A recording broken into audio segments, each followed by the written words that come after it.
it is time to do the unboxing. I have just unlocked this tin for the Italian version of the video, but I really wanted to briefly compare last year tin with this year tin as well here in the English channel as well.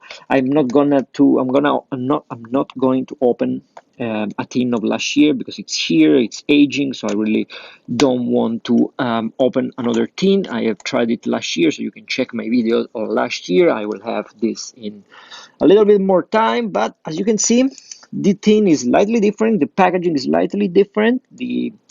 Mostly the difference is in the tone of the red. It was much brighter last year. This year is more like how can I say, dark red, very elegant, very nice. And last year there was this, very aggressive black portion of the label, while this year is always red. As you can see here, you can definitely understand the difference in the Virginia. Last year you had this Virginia from 2015 with a sugar content of 10.44%, while this year we have the Virginia from 2018 with an 8.33%. So it seems to be slightly less sugary and sweet, but we will see if this is the case. One thing I noticed is that for the description they simply did a copy and paste. They didn't even change the year. Even here they say grown red Virginia harvested in 2015, while we know it is 2018. It's exactly the same as here. So they just did this copy and paste. Everything else is the same, except here it's written made in the Carolinas, and here it's no longer written there, and everything else is the same. This was packaged on September 24th, 2019, while this year it has been packaged on September 8th, 2020. So it's time to open it. As I said, I have just unboxed it, just opened the tin, just popped the tin for my Italian channel. And as you can see, and I will try to put here nearby the last year edition. I remember it was a little bit darker and more orange, but also last year it was a 4 years aged Virginia, while this year is much fresher, it's just 2 years.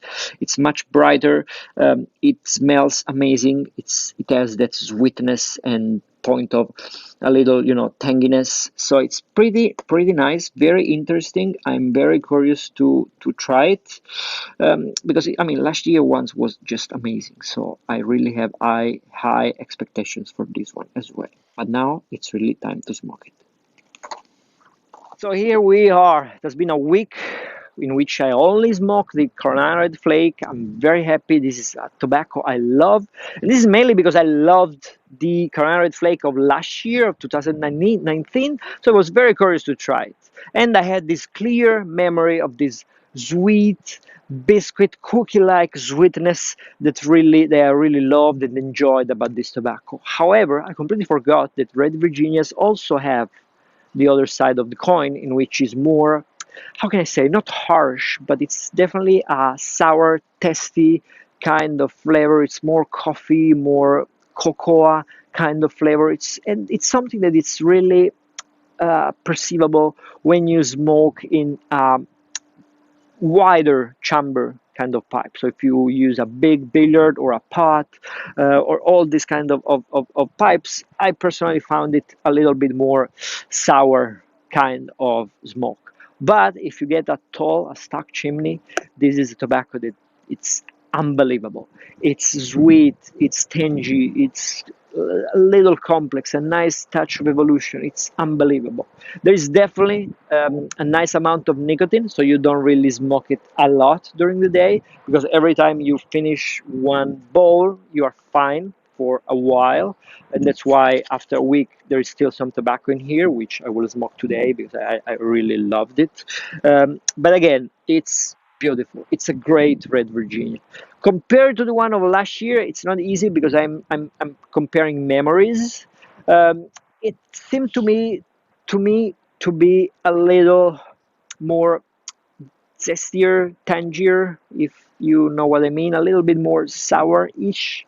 And this can be totally due to the fact that my memory is flawed, or Just the fact that this is a tobacco that aged for just a couple of years, while last year one was 4 year. And you know that the more Virginia age, the sweeter it gets, the mellower it gets. So it can totally be age or memory, whatever, doesn't matter. It's a red Virginia, a great red Virginia this year as well. I'm very happy about this tobacco. I don't think it's fair to keep comparing the Carolina Red Flake with McClelland's tobacco, because McClelland is gone and we should start finally accepting that. And I think that what Conell and Diehl is doing with this series, it's remarkable.